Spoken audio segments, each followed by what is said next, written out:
el lugar y vamos a terminar en un capítulo en el libro de Génesis.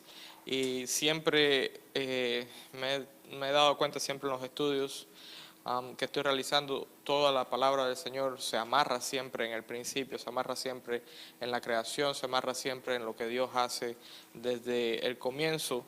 Y yo le digo siempre a Natán, yo le digo, si tu comienzo está bien, tu fin va a ser bien. Si tú comienzas mal, vas a pasar mucho trabajo terminar bien. Pero eso lo vemos, por ejemplo, en las personas que hacen carreras, los que corren. La salida del corredor es la más importante. Si la salida del corredor, si el corredor cuando está saliendo ¿cómo se llama esto? Se cae o patina el pie o no sale correctamente, se queda atrás. Esa es la parte más importante de la carrera. No es el final, sino es el comienzo. ¿Entiendes? Así somos nosotros. Cómo es nuestro comenzar, cómo es nuestro caminar, cómo es nuestro llevar en la palabra del Señor.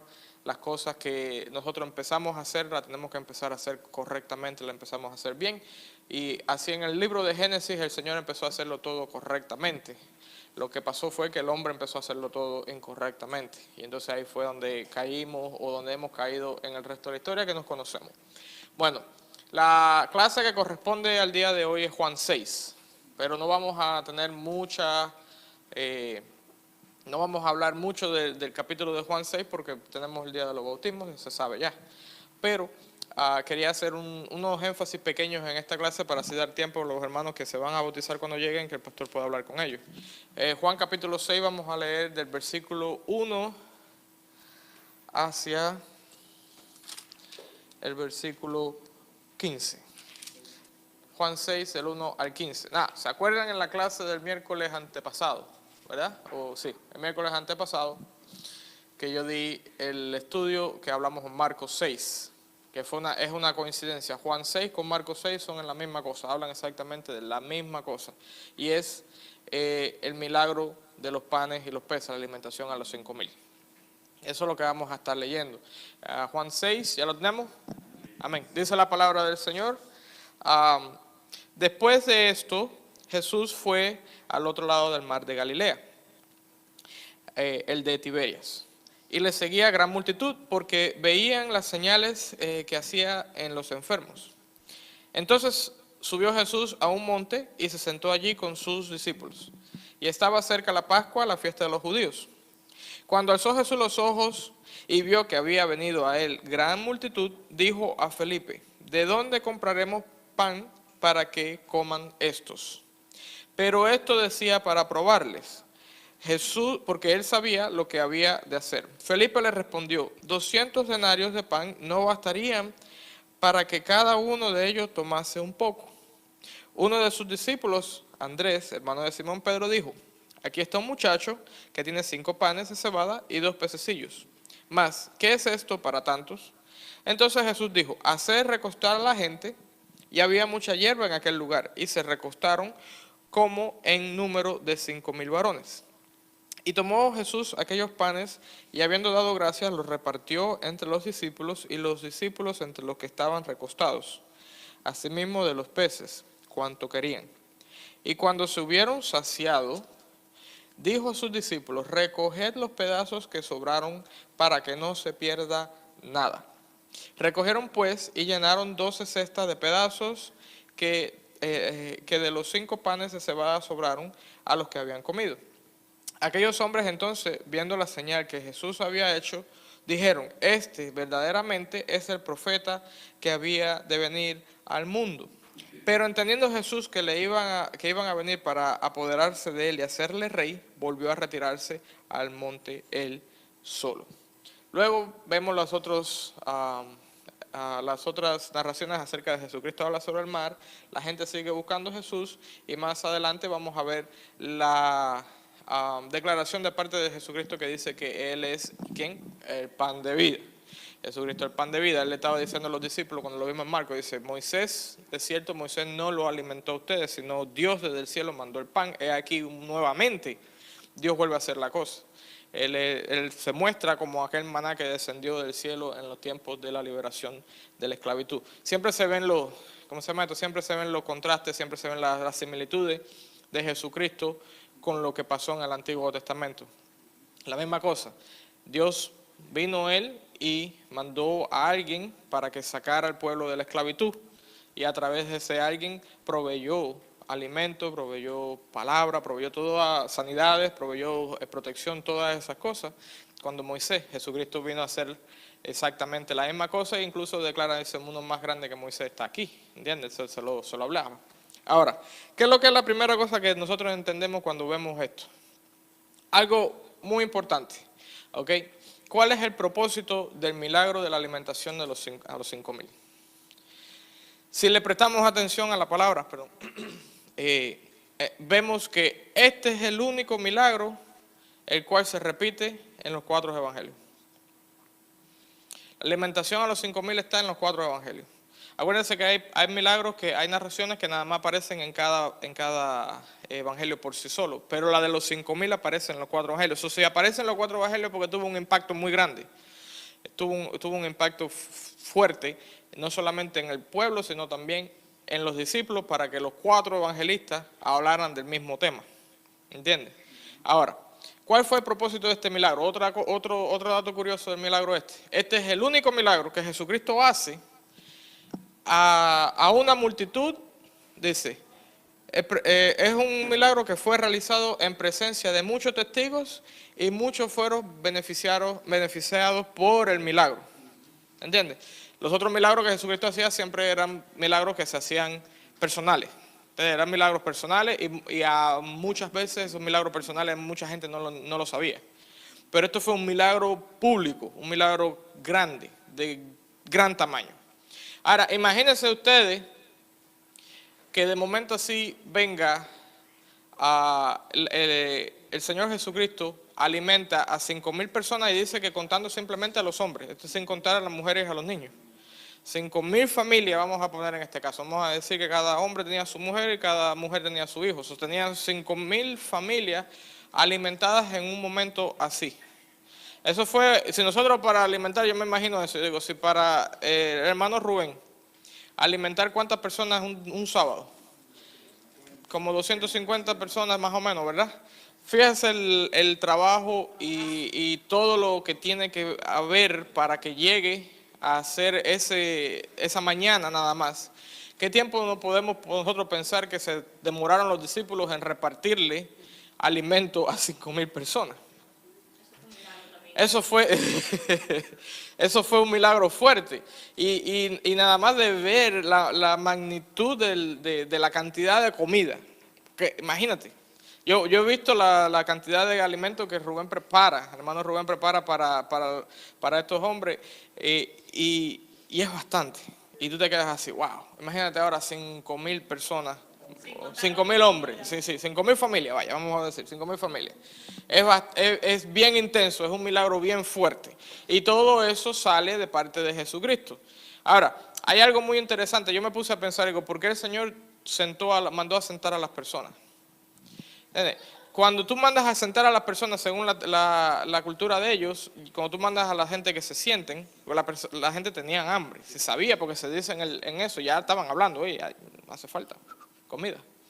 Cuando alguien, el cual es seguido, dice que se sienten, es una señal de que está hablándole, que está diciéndole que no se preocupen, yo los voy a alimentar. Más que eso me da a mí por entender, si usted ha estado en una multitud de gente, no sé si usted alguna vez ha estado en una multitud de gente y está tratando de ver a una persona, aunque esa persona esté en alto, si hay una persona más alta que usted sentado o parado delante de usted, no lo ve. A Jesucristo mandar a sentar a todas estas personas, no iba a haber ninguna duda de que cada uno de esa gente iban a poder ver a Jesús en el momento del milagro. Porque dice de que Él fue el que oró, dio gracia y enseguida le repartió a los 12 y de los 12 entonces le repartieron a los discípulos. ¿Ok? Esos son pensamientos que vienen a la mente cuando leemos ahora este texto. Ahora, ¿cuál es el propósito de este milagro? ¿Se han puesto a pensar cuál fue el propósito del milagro de la alimentación a los 5,000? ¿Creen ustedes que simplemente fue nada más darle comida? hay un propósito. El Señor Jesucristo hace las cosas siempre por propósito, no la hace, así al azar. Hay unos propósitos aquí, mira. El primer propósito es resaltar el amor y la gracia del Señor, en primer lugar. Estas personas estaban siguiendo a Jesucristo por una razón. ¿Y cuál era la razón?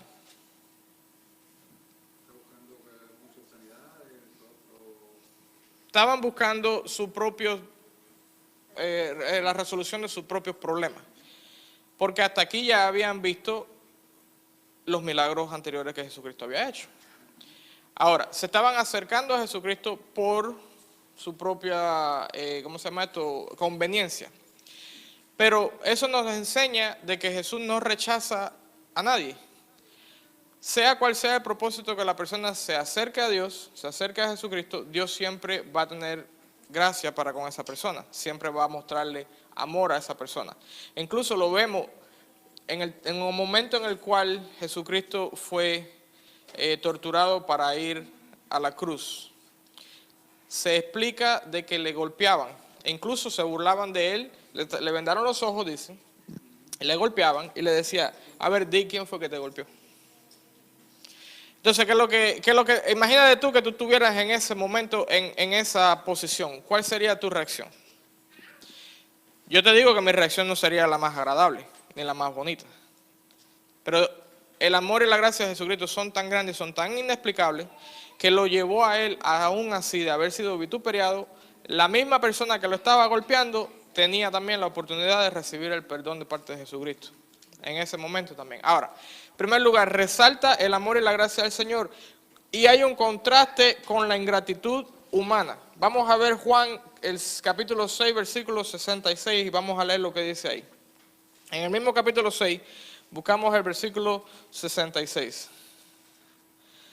Dice, desde entonces muchos de sus discípulos volvieron atrás y ya no andaban con él. Oye lo que pasa, mira el contraste de lo que Jesucristo hace y mira el resultado de las personas. Y es interesante, yo me puse esto es interesante y es algo que yo miré, Juan 6, 66. ¿Qué número se le sale ahí? 666, ¿verdad? Eso es una casualidad, a lo mejor, no sabemos. Pero Juan 666. Y el 666 la marca la bestia, que es todo lo que tiene que ver en contra de Dios. ¿Qué pasó? A pesar de ellos haber visto el milagro de Jesucristo, a pesar de ellos haber visto el amor de Jesucristo, la gracia de Jesucristo, el ser humano siempre decidió apartarse de Jesús. Mira lo que hicieron los mismos discípulos. Ahora, segundo propósito, demuestra la clase de Mesías que el pueblo esperaba a cómo es el Mesías de Dios. Y eso no lo podían ocultar. El Mesías que estaba esperando el pueblo era aquel liberador, aquel rey que iba a venir a derrotar al imperio romano, a sacarlo de su problema y a ofrecerle su, lo que ellos estaban esperando, su recompensa, su bienestar. ¿Ok? Fíjate que ¿por qué era que seguían a Jesucristo? Porque Jesucristo les resolvía su problema, le daba comida, le sanaba las enfermedades, le sacaba a los demonios, ponía en jaque mate a los fariseos, ¿entiendes? Eso es lo que el pueblo empezó a decir, mira, este es el hombre que tenemos que seguir, este es el Mesías que nosotros estamos esperando, y por eso que al final de la historia nosotros vemos que dice de que le querían hacer rey, porque dice, este es el que nos hace falta. ¿Qué es lo que pasó? Que los discípulos y todas esas personas se los abandonaron, ¿por qué? Porque Jesucristo se les fue y le dijo, no, todavía no era el tiempo, no era así la cosa. El Mesías que Dios está enviando no es un Mesías que va a resolver el problema de conveniencia del hombre aquí en la tierra, sino es el Mesías que Dios está enviando para resolver el problema del hombre en general espiritualmente. Y es el problema espiritual que ya nosotros sabemos. Ahora, dice, la mirada de la gente estaba centrada en sus necesidades físicas. Ahora, ¿qué pasa? ¿En qué tiempo está pasando esto? Esta historia está revolviéndose en la época de Pascua. Ahora mira, analicemos lo que pasó aquí. ¿Qué es lo que pasó? ¿Qué es lo que se conmemora Pascua para los judíos? Panes y levadura, pero ¿qué es lo que están celebrando? Ellos están celebrando con pan y levadura algo. La salida de Egipto, la salida de Egipto de esclavitud. Entonces, ahora ponte a pensar una cosa. Llega Pascua, en el tiempo de Jesucristo, están celebrando la salida de la esclavitud de Egipto, pero están pensando que los romanos todavía lo tienen esclavo. Ellos no estaban todavía libres. Ellos salieron de Egipto, pero estaban metidos en Roma ahora. Entonces su pensamiento era, mira quién llegó. Llegó este hombre, el cual ahora está formando este tipo de revolución. Ese es el que nosotros queremos ahora que nos libere de los romanos. Por eso le estaban siguiendo, por los panes y los peces, como muchas veces se dice. Por los panes y los peces y no por otra cosa, ¿entiendes? Ahora, la última parte de lo que muestra este propósito es que muestra nuevamente el poder creador de Jesucristo. Vino Jesucristo en la boda de Canaán. ¿Y qué pasó en la boda de Canaán? Transformó el agua en vino. Ahora viene aquí, en la alimentación de los 5,000, y de 5 panes y 5 peces, Él crea, vamos a decir, 2 peces por persona y 2 panes por persona. Vamos a decir, multiplicado por 5, eso serían 20,000 panes y peces, aproximadamente, dándole a 2 a cada uno. 20,000 entre panes y peces. Y eso solamente a los hombres, eso multiplicado a los hombres, ¿entiendes? So, creó de lo poco, creó mucho. La palabra lo expresa así. ¿Ok? So, muestra nuevamente el poder creador de Jesucristo. Ahora, ¿qué es lo que hay en este milagro, en esta cosa? La fe es probada. Mira cómo Él le pregunta a los discípulos, ¿por qué no le dan de comer? Ahora, ¿qué piensas tú que sea tu reacción? ¿Ok? Ya, exactamente. Exactamente. ¿Qué pasó? Le dice aquí, ¿por qué no le da comida? Dice, ¿con quién contamos nosotros ante nuestros problemas? Hasta aquí ya habían sucedido varios milagros. Los discípulos, este no es el primer milagro que hace Jesucristo. Y hasta aquí ya ellos habían visto varios milagros. ¿Qué milagro? Por ejemplo, a ver quién se acuerda, hasta la lectura de ahora, ¿qué milagro habían pasado? No, antes de ese. Lo dije ahorita. El agua en vino. ¿No es el primer milagro? Ok. Después sanó al hijo de quién? De un noble. Ok. Después sanó al paralítico del estanque de Bethesda. Ok. Hizo esos milagros. Esos son los que salen registrados aquí. Si leemos en Marcos 6, antes de que ocurriera este milagro de los 5,000, el Señor Jesucristo había mandado a los discípulos a una misión evangelística. Y ellos habían ido y habían echado fuera demonios, habían sanado enfermos, habían hecho muchos milagros en el nombre del Señor Jesucristo. Eso quiere decir que ya ellos habían visto o ya ellos sabían en quién ellos podían contar para el milagro del cual le estaban dando. Pero aquí la fe es probada. Y eso nos pasa a todos nosotros. Poquito a poco, esto es un problema de crecimiento de pasito a paso. No esperes de que sea ahora mismo de que se te va a dar todo de un golpe. Un ejemplo, por ejemplo, lo pongo así. Vamos a decir, si usted quiere rebajar de peso, un tema muy, muy controversial. Si usted quiere rebajar de peso, le dicen, usted tiene que ponerse a hacer ejercicio. Entonces le ponen en la televisión a cierta persona con un equipo de ejercicio, ya esa cierta persona ya tiene definición en el cuerpo, ya tiene el peso que a usted le gustaría, tiene la figura, tiene la forma, tiene todo ya. Y usted lo ve ahí corriendo ahí. Y usted va y compra la máquina y espera que en el primer día que usted se ponga a correr con eso, ya al otro día tú estás así ya. No. Exactamente, ya esas personas venían ya con un proceso ya hecho, ellos no fueron así de un día para otro, es poco a poco, es de un día a otro, ¿entiendes? Eso es un poquito hoy, un poquito mañana, un poquito pasado y hay una perseverancia. Si tú abandonas el plan, si tú abandonas el plan, te embarcas igual también, tienes que volver a empezar de nuevo. También, esa es parte del plan, hay que poner un zipper. Ahora, la fe es lo mismo. No pienses tú que vas a llegar a los caminos del Señor y que de momento ya tú vas a levantar la mano así y se va a sanar alguien.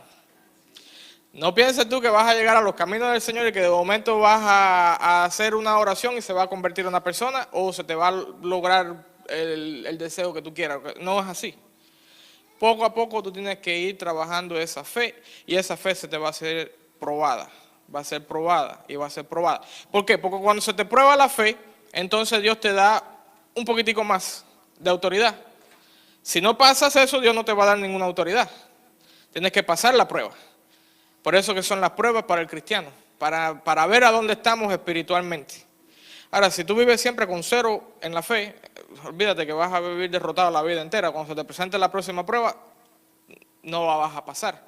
Eso tiene que ser un proceso y por eso es importante siempre la relación con el Señor. Por eso, como decía el pastor en la última clase en el miércoles, que dice, ¿qué es lo que es la oración? La oración expresa relación.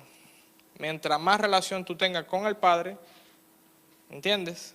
Más oración tienes, más palabra tienes, tu fe es mejor. Ahora, ¿qué pasó aquí? Según Marcos 6, los discípulos ya habían echado fuera demonios y enfermos. Ahora, esto nos tiene que hacer pensar a nosotros que si verdaderamente creemos en Jesús, entonces contaremos con Él ante todo nuestro problema. Los discípulos cuando se les dijeron, alimenten a estos hombres, ¿qué fue lo que ellos pensaron? 200 denarios no van a ser suficientes para alimentar a estos hombres. Enseguidita se quedaron aquí en la tierra.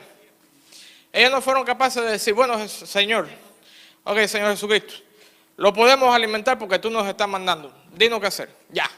Si hubiese sido esa la respuesta, wow, qué clase de fe hubiesen demostrado estos discípulos. Y así tenemos que demostrar nosotros cuando se nos aparezcan algún tipo de conflicto o problema. No voy a resolverlo yo con mi propia inteligencia o con mi propia habilidad, sino tengo que resolverlo con lo que Jesucristo me dice.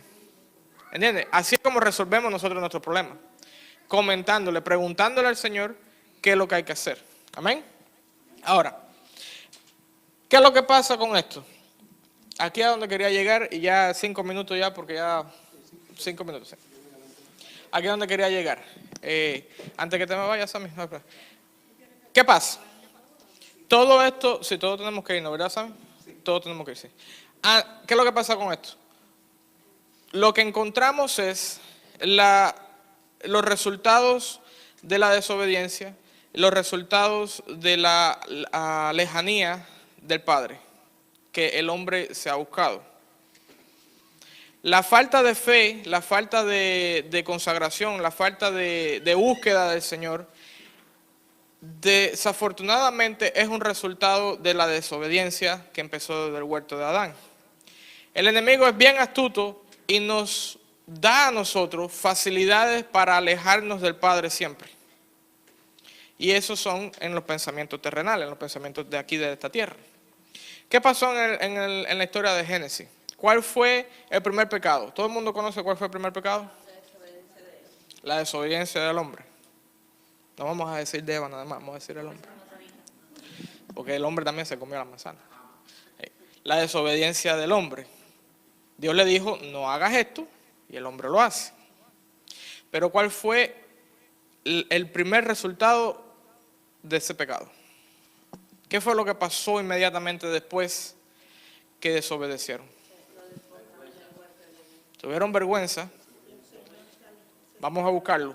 Génesis capítulo 3, versículos 7 y 8. Génesis capítulo 3, versículos 7 y 8. Amén. Para que todos los tengamos. Génesis 3, 7 y 8. Amén. Dice la palabra. Entonces fueron abiertos los ojos de ambos y conocieron que estaban desnudos, y entonces cosieron hojas de higuera y se hicieron delantales. Fue la primera cosa que ocurrió, la vergüenza de su pecado.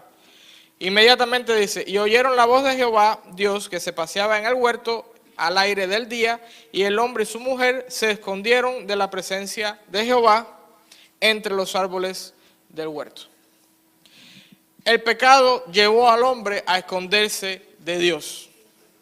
¿Usted cree que Dios no sabía que el hombre había pecado? Dios sí sabía. Dios sabía que iba a pecar, pero aún así Dios estaba buscando al hombre. Fíjate que dice aquí, Dios estaba buscando al hombre.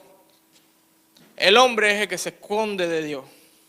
Y si usted se esconde de Dios, te vas a perder la sanidad de Dios, te vas a perder la bendición de los panes y los peces de Dios, te vas a perder, ¿entiendes?, la liberación de parte de Dios, te vas a perder de todos los beneficios y todos los bienestares que Dios te da.